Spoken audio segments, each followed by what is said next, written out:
can talk through how Trump's week has gotten much, much worse, or we can talk through um, we can talk through the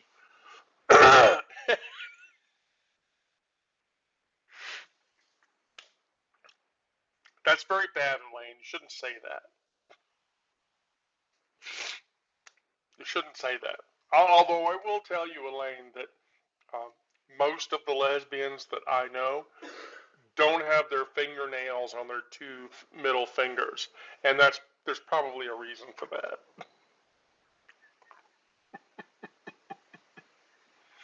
Oh, Amber, if we want, I think we need to.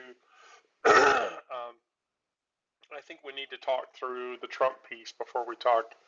I'll actually read if we talk about the story. I'll actually read the story because for whatever reason, one of you guys have likened it to likened my writing to being like Jack Kerouac.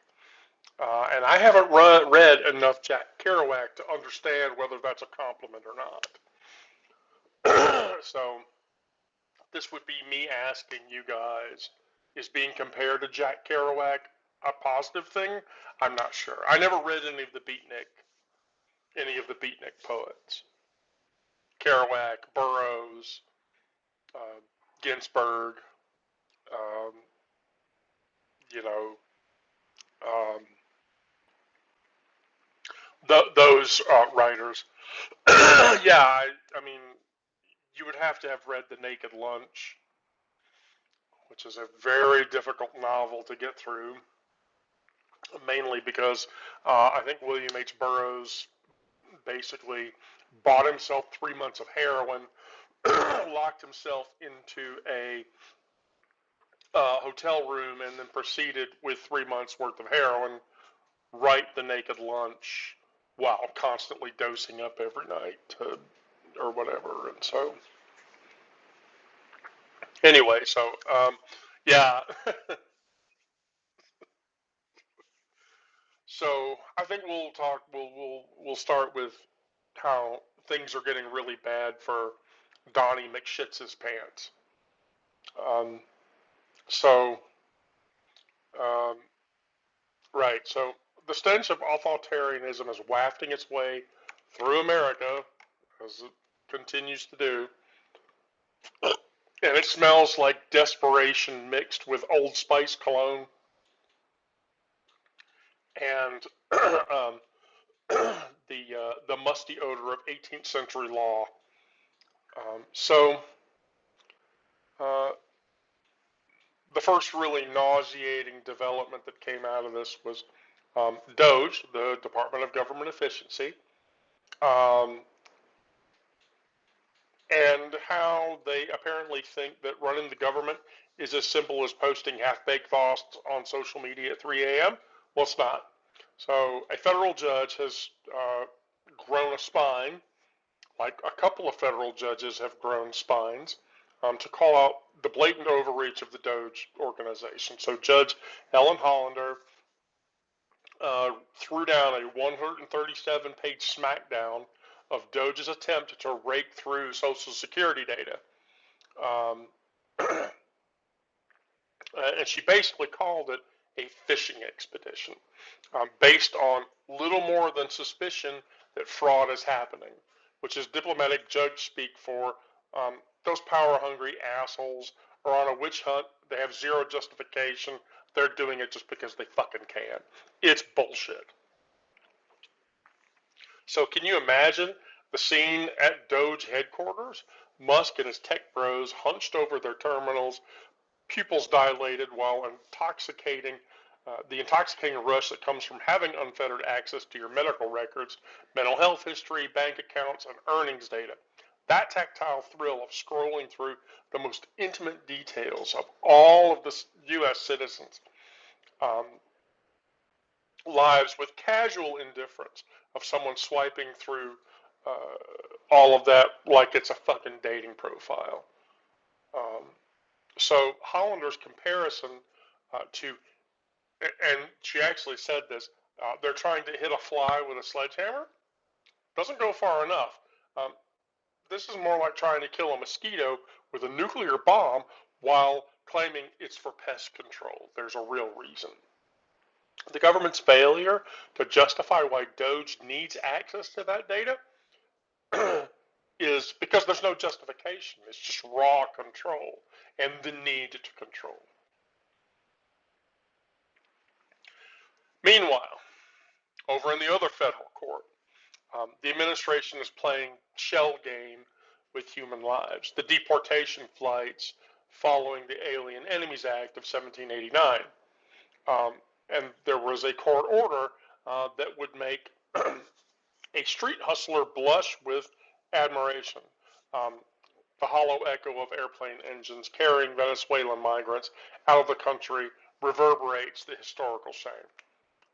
But Boasberg's frustration practically leaps off the page in his order rebuking the administration's woefully insufficient response. You could just hear his pen in crimson, blood red crimson, writing, "The government cannot proffer a regional ICE official to attest to cabinet level discussions." Translation: don't send your goddamn errand boy to speak for the organ grinders of your fucking organization.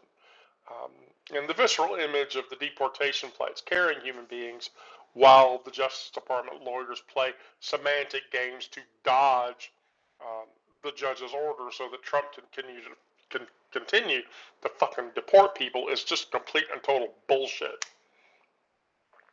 The flights were already out of the U.S. when the order was issued. Bullshit. You can smell that shit wafting from that claim, pungent and undeniable. I don't know how anybody can. And then there's the White House sneering dismissal of that judge saying, "I'm sorry, too late, we did it anyway." That contempt drips like acid through the very tissue of judicial independence, and the invocation of the 1789 Alien Enemies Act carries that musty, choking dust of laws that should have remained buried in a history book somewhere, not in political modern theater like it's fucking doing right now. But see, here's the problem. While all that's going on, GOP Republican senators are third railing the Social Security Administration issue. And the hypocrisy that gets carried with Musk and Doge doing what it is to Social Security. The panic in their voices is palpable as they whisper to reporters about the nature of politics. And the nature of that is people don't like it when you fuck around with Social Security. Administrations that have fucked with Social Security in the past did not last long. It's long been the Republican jizz dream for Social Security to be whisked away. But every time they try to do it, historically, those people get voted out and then the shit turns over. So now there are GOP senators and House members that are telling Musk to shut the fuck up. You can practically see the sweat beating down their foreheads as they contemplate the electoral consequences of Musk's characterization of Social Security as being a giant fucking scam or a Ponzi scheme. The taste of fear is bitter on the tongues as they imagine voters, particularly older voters, who reliably show up at the polls processing the news that the administration plans to cut 12% of the Social Security Administration's workforce. That's going to fucking hurt people that collect Social Security. And they're not going to fly for it. I mean, the physical image of millions of recipients and applicants forced to drag themselves to increasingly scarce field offices instead of resolving issues by phone is fucking insane. I mean, picture an 89-year-old woman who can't drive anymore. She has to take an Uber now to go to the Social Security office so she can collect her Social Security check because they won't do the shit over the phone anymore because they don't have the workforce. Feel the ache in her joints, the frustration burning in her chest, and the helpless washing over as she's told, maybe you need to come back another day when we have more people here.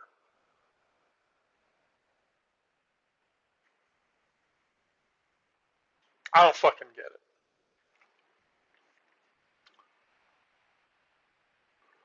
Yeah, take a look.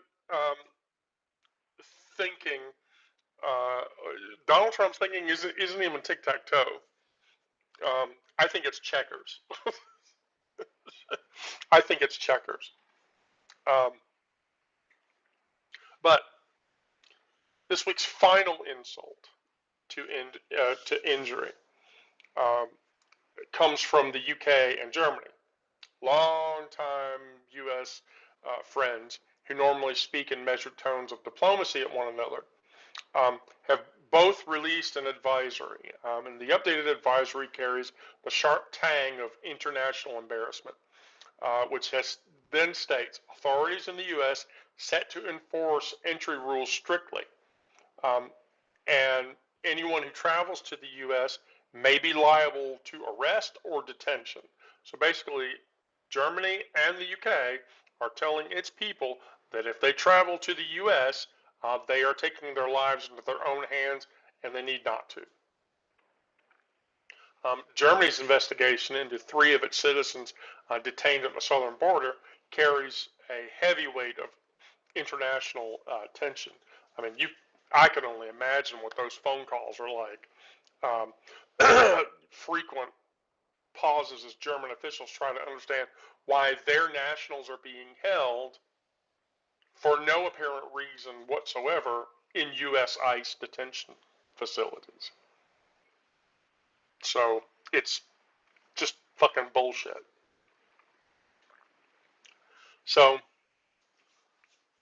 taking all of that together, all 4 of these stories paint a portrait of an administration that is completely drunk on power, careening through the china shop of American democracy, breaking norms, laws, and alliances with complete reckless abandon and not giving a shit. I mean, we're seeing the physical manifestation of authoritarian impulses in all of these actions, and it's just a crock of shit. We hear the stammering excuses of the Justice Department lawyers trying to justify things that they can't even remotely begin to justify. We smell the fear of the emanating GOP as a whole, who know their party has embraced the dangerous position but lack the courage to publicly oppose it, which makes them complicit. We're tasting the bitter reality of a nation whose allies now view us with suspicion rather than admiration. And we feel the rough texture of once smooth diplomatic relations dissolve into nothing. This isn't politics as usual. It's a fundamental reshaping of America's um, relationship to its own citizens in the world. Hi, Rosie. How are you doing? Good to see you again. If nobody joins the live, I'll bring you into the live while I'm reading the story from earlier. Um, I mean, Senator Lisa Murkowski's concern is that Musk's comments don't calm the anxiety of people who are already anxious. Might be the understatement of the year. By the way, I have to tell you that a reader made a comment about this, and I have to uh, I have to read it to everyone because it's hysterical. So, talking about Lisa Murkowski, um, Joe Witkowski, who is one of our readers, he says of Lisa Murkowski, fuck that old catcher's mitt, nicotine saturated face, Lisa Murkowski. She's as useless as her saggy tits on a boar hog.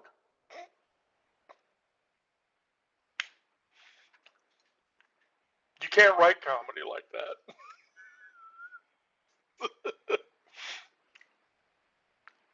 I can't make shit like that up. You guys make these comments, and I literally my sides hurt from the laughter. It's so hysterical. But yeah, Lisa Murakowski's concern is like, where was your outrage a month ago when this shit started happening? When billionaires are given carte blanche to rummage through your personal data, when courts are treated as inconvenient obstacles rather than essential checks on power, when essential services are gutted in the name of efficiency, when our international reputation has reduced that to a potential human rights violator, anxiety is the appropriate response. The White House statement: the Trump administration will not cut Social Security, Medicare, or Medicaid benefits, lands with the all-convincing force of a carnival barker, promising that this time, really, you'll win the giant stuffed bear as long as you can get the ring on the little bottle. The words say one thing while actions, cutting staff, closing offices, making access more difficult, scream an entirely different one.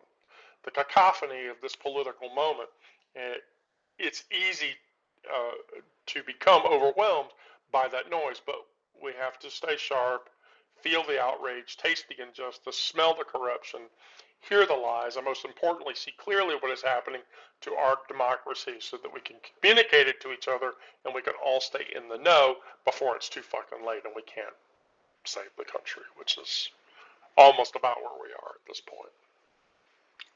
So, questions?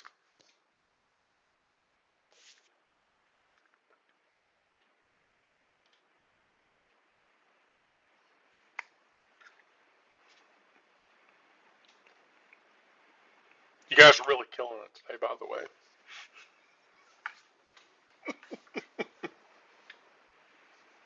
Oh, shit. Crap.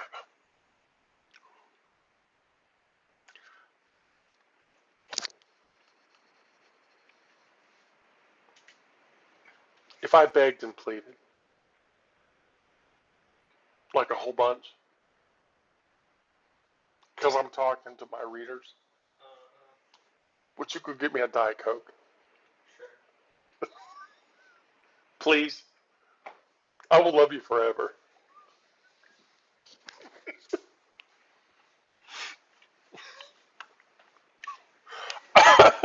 Yo, Elaine, here. You know what? Before we before we get started on this other thing, um, oh, by the way, I've been meaning to do this for a while. Um,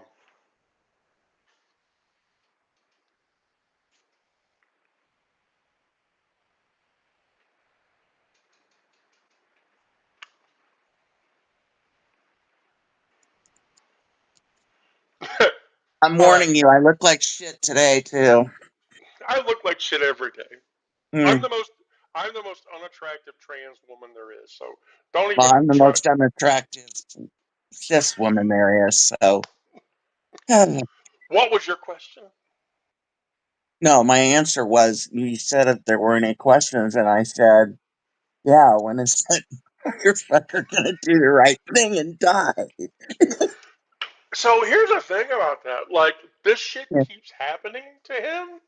Mm, I have to believe that his stress level was getting, like, it's up there, right? mm. I mean, it's Amber. You need to be quiet. I'm way more unattractive than anybody else. You can just get over it. Anyway, Oh, come on. um, I'm on the fucking camera, you guys. Don't lie. really, yeah, exactly. No, I don't. No, Mm, no, it doesn't work this way. So, I mean, his stress levels have to be like up here, right? mm, And so, like, I watched a couple of videos with him um, where he, like, he's dragging one of his feet or whatever, mm, like, and so I'm like, oh, is he experiencing TIAs? That means he's building up to the big one, and then that's gonna be it or whatever, right? right. So when is it happening? When is it gonna do for us? Yeah, I'd say from your mouth to God's ears. But again, mm, mm, uh, anyway, no, that wasn't a question. It was a response. So sorry. Oh, okay, all right. So I have a question. I sent you the fictional piece from today. Hmm. Did you read it? Yes, I did. I Okay. commented. Oh, you did. I didn't see that you commented. Hmm. Okay, cool. Um, so I because we are similar in our age, one of the other readers compared me to Jack Kerouac, and Hmm. I need to know, should I take that as a compliment or not? I don't know because I've never read any of Jack Kerouac. Right. Okay, I haven't either, and so I'm trying to find somebody that's. I never read any of the Beatnik people. Yeah. Um. I don't want to be accused of taking a month's worth of heroin into my bedroom Well, no. and shooting I it up to I write this also shit. don't. I don't read a lot of. I don't read a lot of fiction. I mostly read nonfiction. I mean, I've got a few novels that I like, um, but they're mostly old. You know, like I loved Peyton Place because it's so trashy. You know, Oh my um, god. and of course I loved Rosemary's Baby, and all the shit they made us read in school, Anna Green Gables, and um, you know. So, um, but yeah, I haven't ever read any of like Allen Ginsberg or Jack Kerouac or any of the Yeah, Beat that guys. those are the beatniks. I never, Hmm. I mean, I tried to read William Burroughs' novel or whatever, Hmm. and I couldn't do it. I mean, I got like maybe a third of the way through it or whatever, and then brazenly, I decided I couldn't read the book, so I was going to try to watch the movie, which Hmm. had Peter Weller in it, and I got halfway through the movie, and I was like, um, okay, I can't do. This is too. This is Peter, weirder than. isn't he the guy that played RoboCop? Yeah, yeah, yeah. Okay. Yeah, that why he chose to do the Naked Lunch as a movie, I will never understand at all whatsoever. It's fucked up. But here's the thing, and I'm going to be very clear about this. Um, Watching the Naked Lunch, just like reading the Naked Lunch, you have a better shot of watching Pink Floyd The Wall while dosing a shit ton of acid and smoking a shit ton of weed, and then watching it. You'll get that before you'll understand what the fuck is happening in the Naked Lunch. Sober. Okay, but now I want to know how you know that. But okay, no, no, no. See, no, I know that because Craig just said he did that. So Craig just told me that. I don't know what you're talking about. And what is ketamine? I keep hearing about that. Ketamine. Ketamine is Ketamine. a ketamine is a here. Let me actually get you the technical definition for what ketamine is, so that you'll know. Here you go. Ketamine. Ketamine is it is a dissociative anesthetic medication that is used for sedation and pain management. At low doses, it creates a detached sensation and an altered perception. It has a mild hallucinatory experience. Let me ask you: are you familiar with what absinthe is? Absinthe? Yes, absinthe. I've heard of it, but Okay, well, so ketamine has the same hallucinatory experience as a brisking shot of absinthe. And don't ask me how I know that either, I'm not going because to ask. I'm not going to cop to that. um, but it's an approved treatment for resistant depression when administered Oh. under medical supervision. It is recreationally misused for its hallucinatory effects. Despite the serious risks in using it, because if you overuse it, it will eventually cause you to have issues. Which is why, for instance, we can tell that Elon Musk is having issues by using it because he glitches. He's up there and then he Mm. like starts twitching. Those are ketamine twitches because he uses too much of it. Eh. So yeah, Okay. yeah. See, all of my drug knowledge is because Craig Nixon has just said he's done plenty of drugs, and so he's he's told me about all of his drug reactions. Don't listen to me like I know what I'm talking about. Well, no, I'm a total, I'm a, I always figure as long as there's chocolate in the world, I have no need of racier substances. And so I never got into any of that. Plus, I've always worked corporate jobs, and so, they're always wanting to piss test you. So even if I was interested in it, I don't want to lose my job. So, Um, Hi, I've been a long time IT professional. hmm I remember like 15 years ago, like hmm they came through our office and they told everybody in the office, "You're going to take a drug test." And I literally was like, "Really? Are you sure? oh no, Do the you?" whole IT department resigned en masse. Do so here was the funny thing. Like, yeah, like four of my guys, four of the guys I work with, they Mhm. immediately resigned. I Oh didn't. God. I didn't. Because back then, I was a cannabis user. I'm not. Look, Mhm. if I stay up till 5 in the morning writing 55,000 lines of code, I mean, I need something to get through that. I don't know what the fuck you guys are talking about or whatever. And so I took Mhm. it because I was like, no, I mean, if they let me go, let me go. Turns out, of course, they did not. And my manager came back and said, you know, that screen was not clean. And I was like, yeah, okay. What do you want me to do about it? But did you die? Oh jeez. Oh. No, I was talking to say that to your boss. It's not clean, but did you die? No. Yes. Yeah, exactly. Mm. I mean, I told him, I was like, I could stop if you wanted me to, but then my productivity would go in the toilet.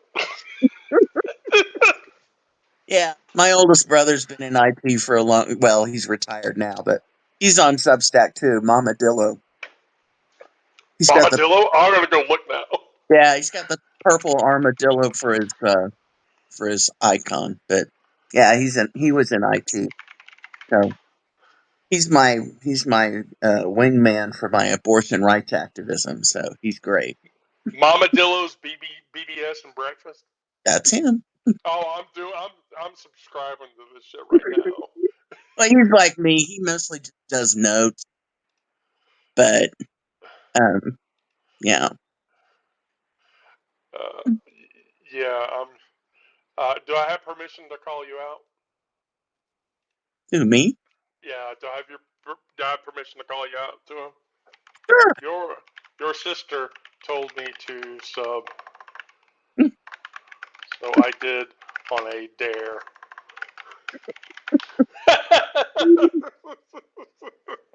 Hi, Anne. We're just talking about illegal activities. Mm. So go away, Anne, if you don't want to hear about illegal activities. Um, okay, well, great.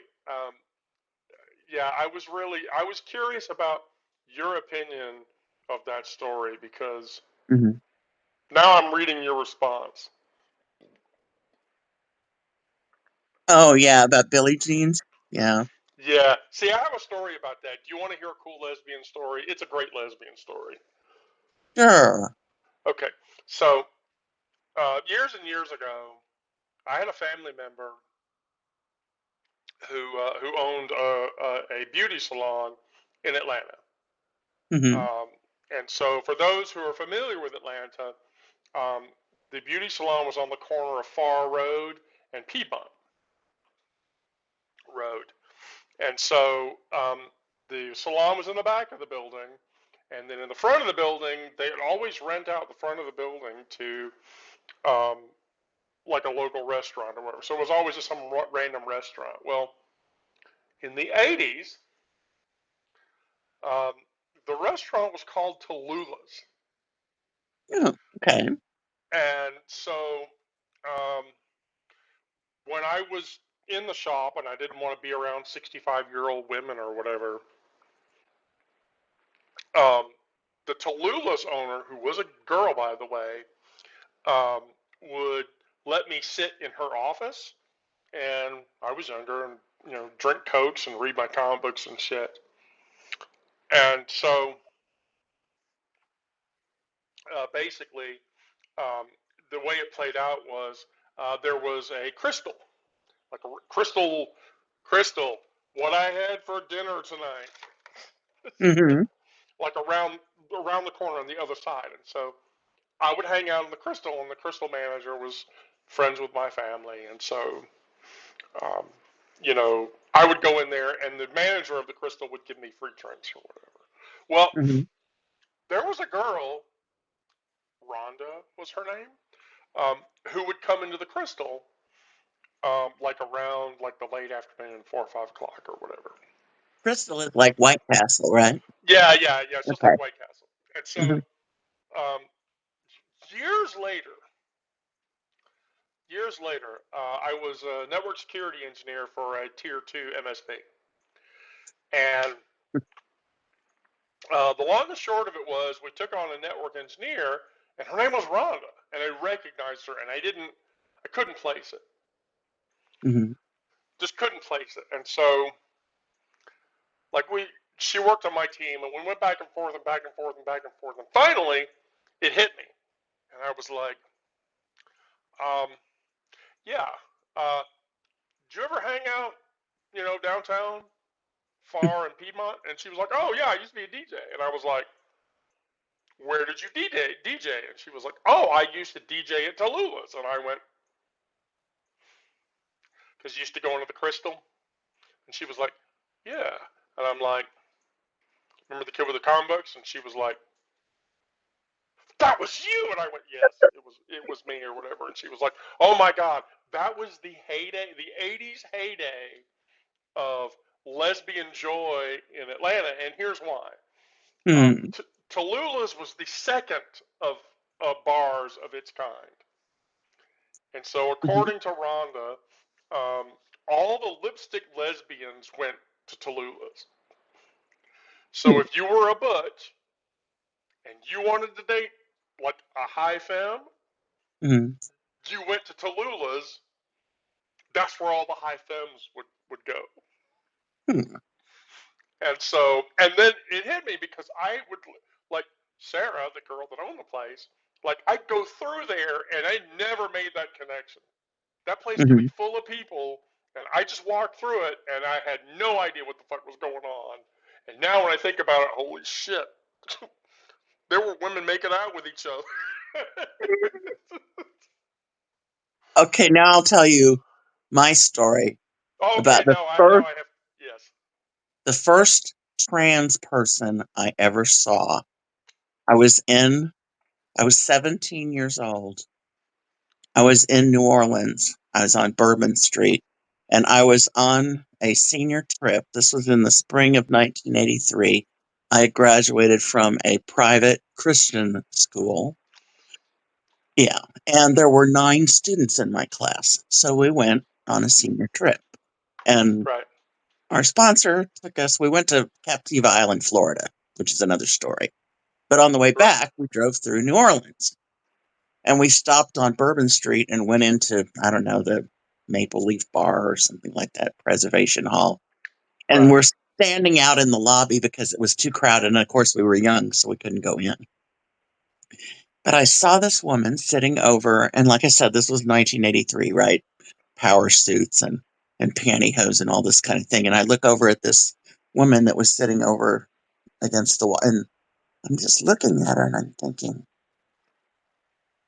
my God, she has big hands.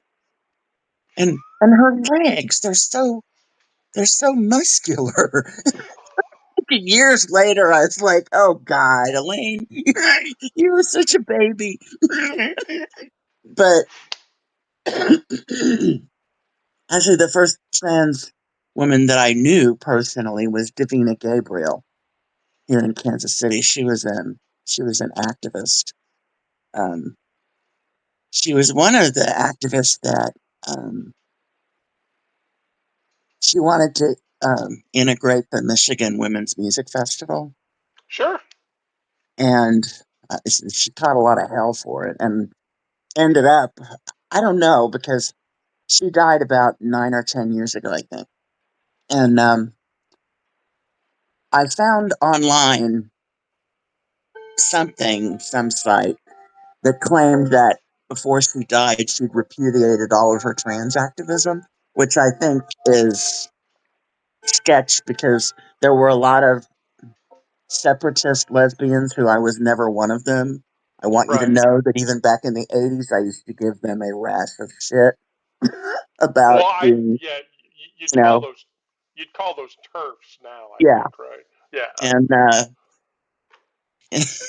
yeah, so I did. I used to give them rashes of shit back then too. But yeah, my first experience of actually knowing someone was who was trans was Davina.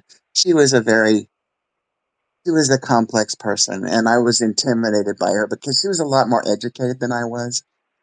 We both wrote for, I won't say competing, but gay publications in the Kansas City area in the late '80s and early '90s.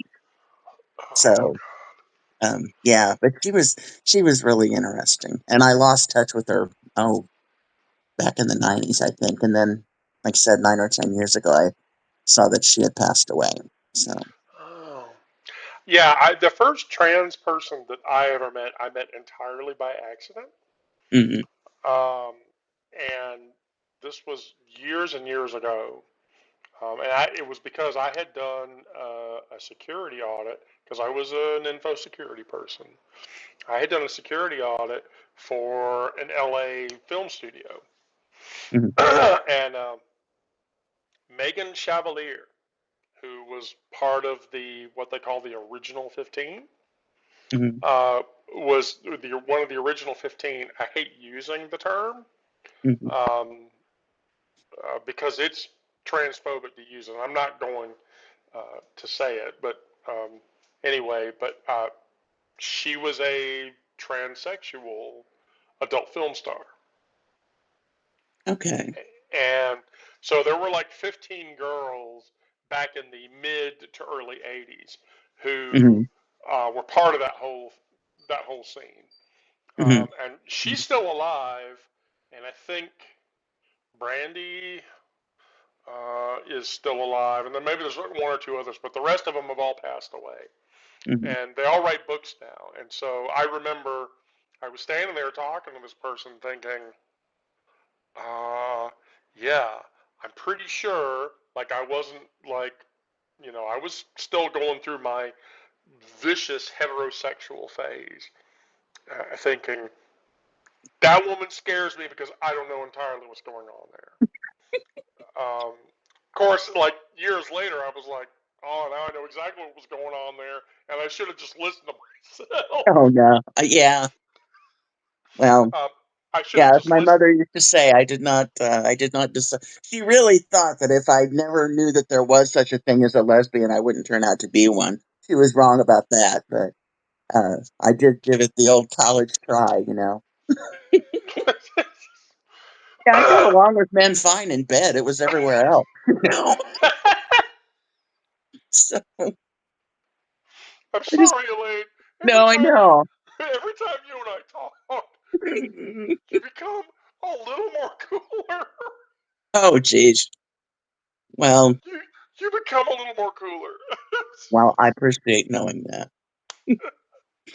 um, I mean, I've strongly tried to demystify the whole trans thing so people won't be threatened. If you're threatened by me, there's a lot of other things that you're going to be threatened by because I'm Gonna the say, of least. all the things to be threatened by, what is the point? You Um, know, well, the only time you need to be threatened by me is if I've been drinking. um, I'll file that one away. uh, Although, Atlanta to Kansas City is pretty far for an ass kicking. So, well, yeah, gosh, mm, you're not kidding. So, mm. well, okay. So yeah, now that we've had that discussion, yes, I am now going to read the story about Oh, the okay. bar. I'm going to read the story about the bar before we close because, oh, Mamadillo has accepted my friend request to send a message. He's a cool dude. Oh, Mm. oh, wait, does he watch lives? Because if he does, I'm totally bringing him in here. I don't think so. Oh, But I'll really? Come ask on. him. I'll ask him about it later. Okay, cool. Mm. Um, So I bet you and Astrid have been having fun too. So isn't she a hoot? oh my God, she's hysterical. Completely Oh my god. hysterical. I'm so Hmm. I am so thankful that you got her to read the pub because I desperately love interacting with her. It's yeah. See, I want more people like you and Hmm. Astrid to read the pub because Hmm. I as I tell Miranda and Anna or whatever, I hate doing this shit alone. Hmm. It's so much easier just to do this shit with people that I can talk to because I mean I can drone on for an hour, but it's not fun. Hmm. It's not fun. So I thank you for telling me you look like shit and come in here anyway because Okay.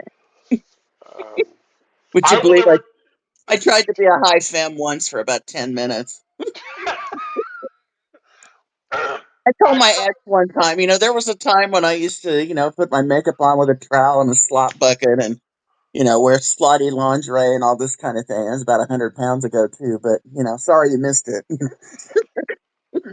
I mean, I tried to Well, be a high fem too. The problem is that I'm 6'6", so that's pretty high. I sort of do that whether I want to or not.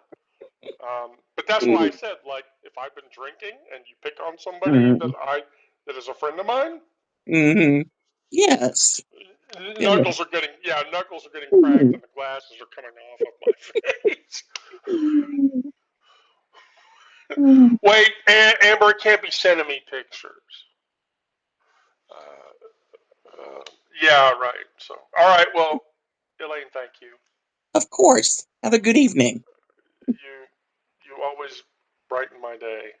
Well, good. I'm You glad. all do, but I just you just keep getting a little better. Well, good. Mission accomplished. Okay. All All right. Now right. we're going to read. Yeah. Now I'm going to read. Okay. Okay.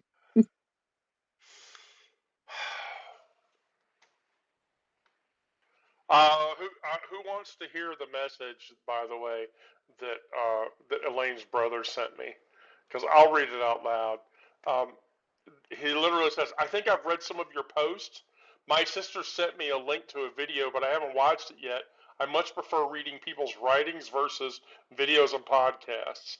Okay, that's going to be a fun conversation. Okay, so um, uh, just show of hearts, who wants me to read the story about the queer bar? If I get a bunch of hearts, I'll read it. It's pretty fast.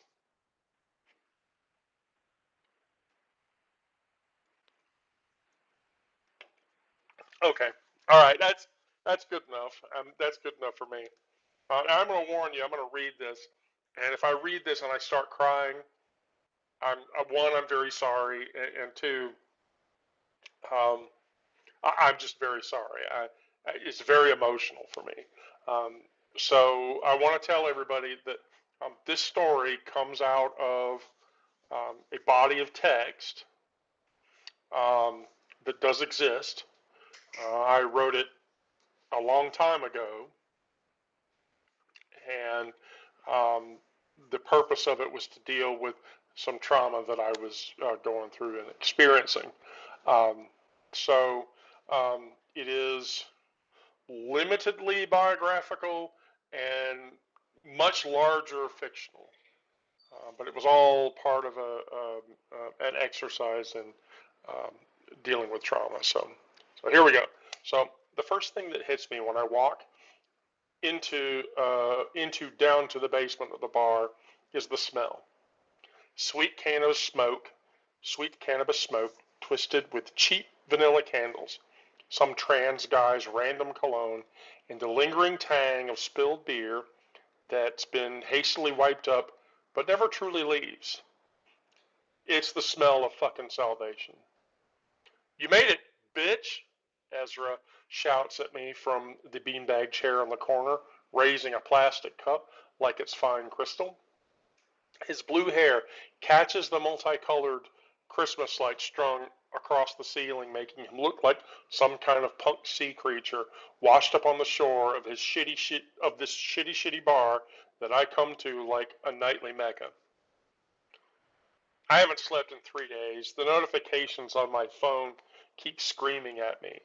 Another law passed, another right stripped, another protest turned violent, another comment on my pub, another new user looking for peace. My thumb is calloused from the scrolling, eyes burning from reading the thread after fucking thread of horror. But here, under the buzzing fluorescent that flickers every 7 seconds, because I've counted it, I feel my shoulders drop for the first time all week. Getting Wendy a fucking drink before she collapses, Miguel says, pushing away from the wall where he's been leaning. His fingers brush mine as he hands me something brown and biting in a red cup. Our eyes meet, and there's that unspoken thing. I see you and I know. We don't have to explain what we're all running from. The weight of knowing presses down on all of us equally, so none of us uh, have to carry it alone.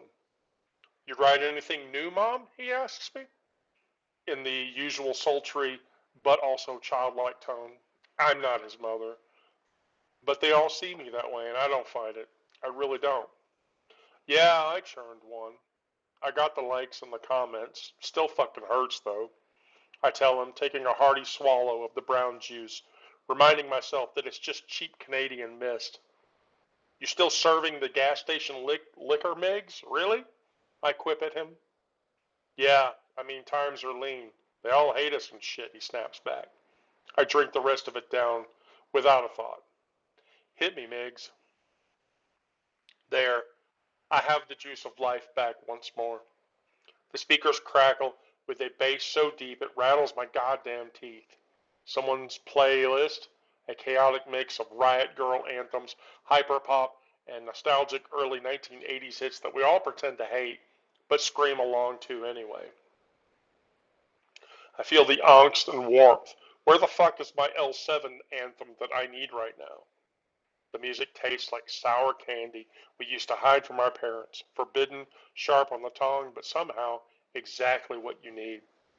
Fuck this. I collapse on the decimated leather couch, its surface scarred and softened by decades of fierce lesbians tangling limbs and hungry mouths, by trans folks and queers spilling their raw truths in whispered confessions of perpetual sacrifice, nestled beside the sad excuse of a pool table with its own wine dark velvet shredded like battlefield wounds with cues splintered from too many drunken jousts.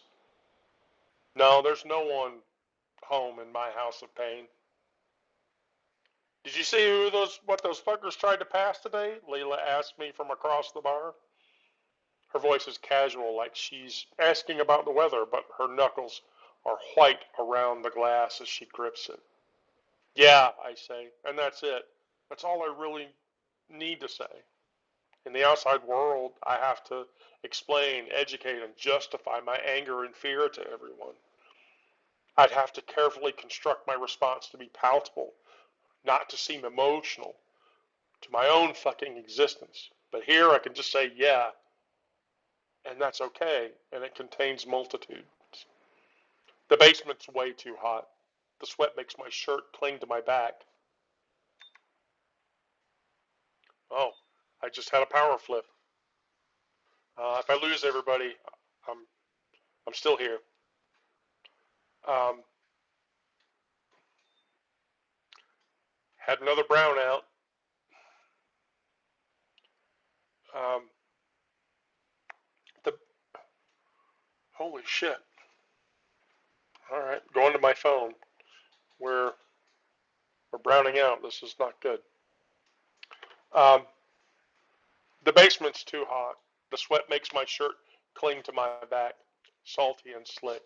Um, the ancient ceiling fan just pushes the humid air around without cooling anything. My bra strap is bugging me, despite my barely B cup breasts, hard won through transition, just filling it in. But it, but the press of the bodies feels like armor rather than just claustrophobia. Every shoulder bump is a reminder. Still here, still fighting, still alive. Someone's making a grilled cheese back in the kitchen. The butter sizzles and pops. The sharp tang of cheddar cuts through everything else.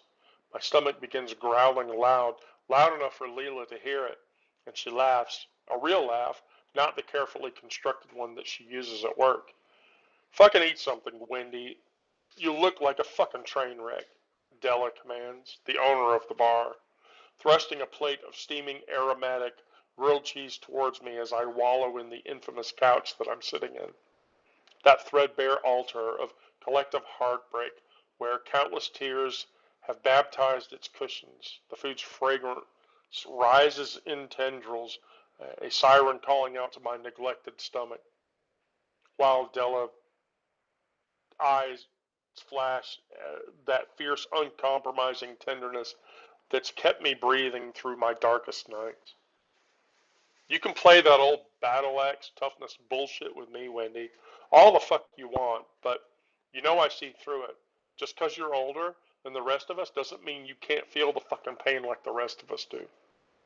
She's right.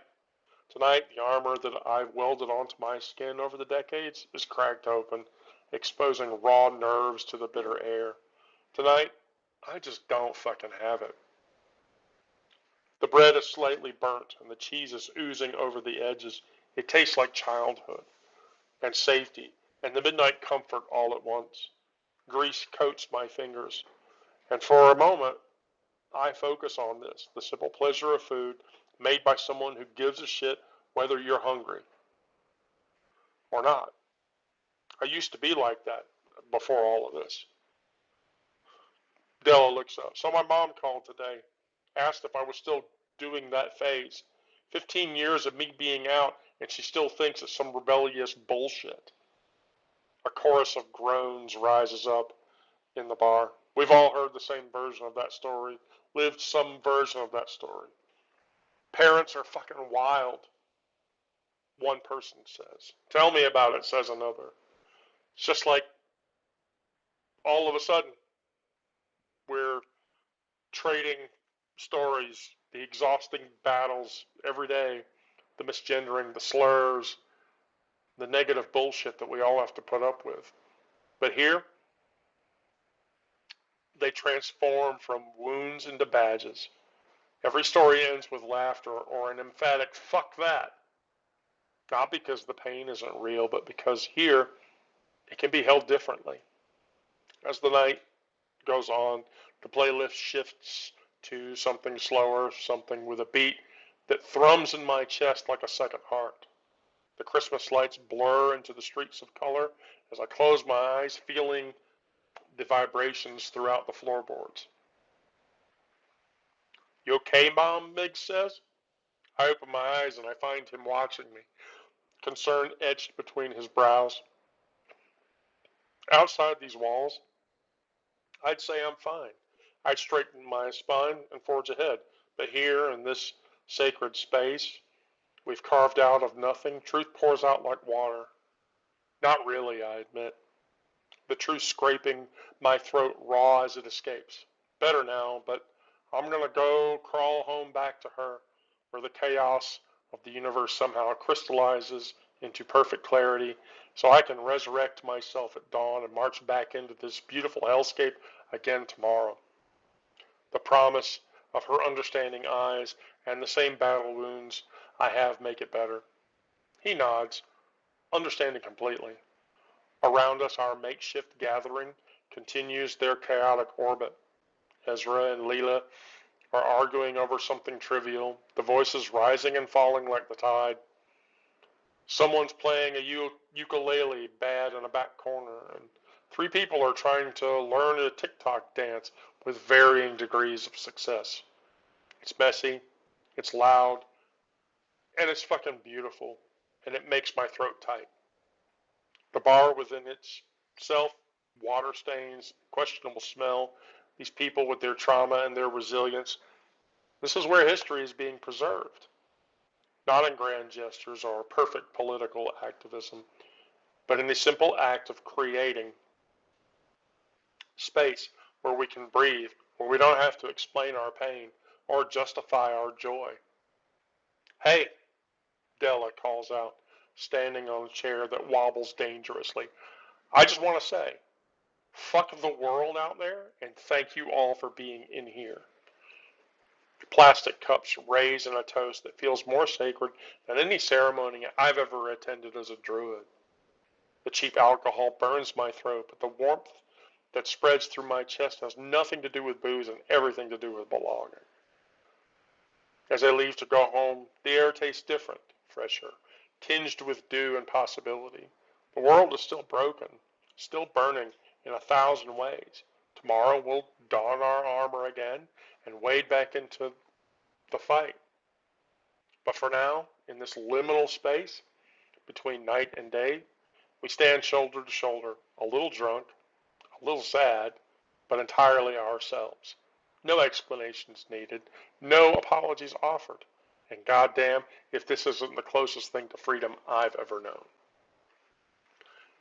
Now, comments, you got 4 minutes.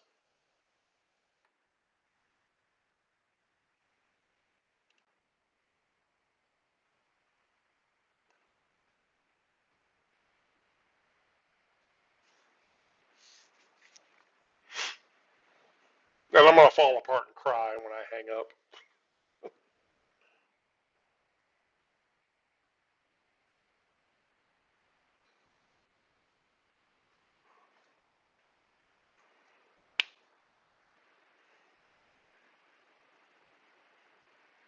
Yeah, I think so. I think you're probably right. Um, the fact of the matter is, um, there's a large text that's about this thick that involves a lot more than that story. And the question is, if you want to read it, I will continue to try to publish it. But it's all stuff that I wrote a long time ago, and it's stuff that I don't think other people should read or would want to. But if you're telling me that you want to, I will certainly consider it.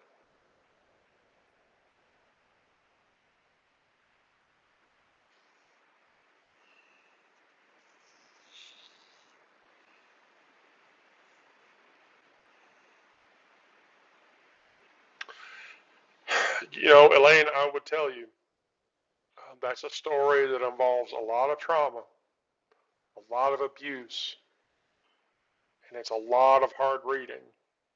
And there are some things that are going to come out of that that I don't think other people want to be aware that a human being is capable of. But if you really don't care, I'll continue to transcribe it enough so that you can read it.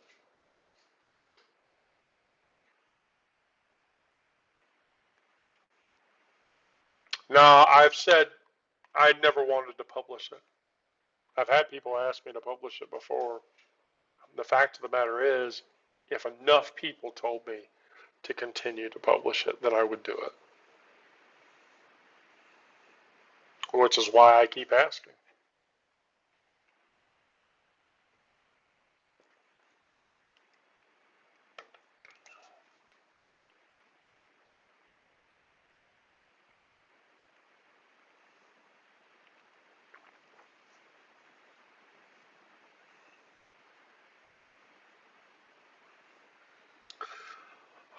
All right, Esther. One more on top of the pile that says I need to publish it. If Miranda were here, I'd tell her to describe to you both the 8 or 9 drafts that I have in the drafts folder on the publication that have more of that text so that she could tell you that it's more of the same or not or otherwise.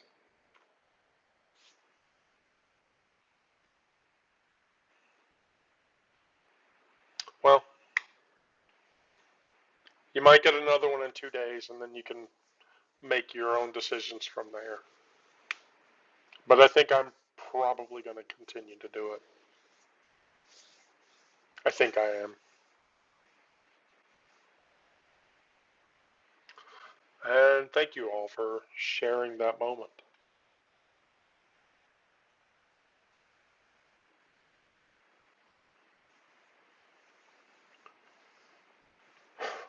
Well, I hope that's right.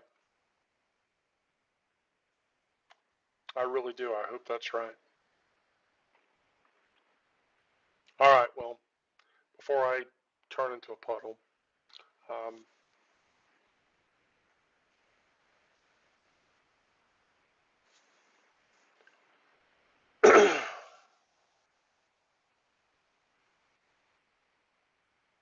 then I'm going to turn and say, uh, I I want you all to be safe.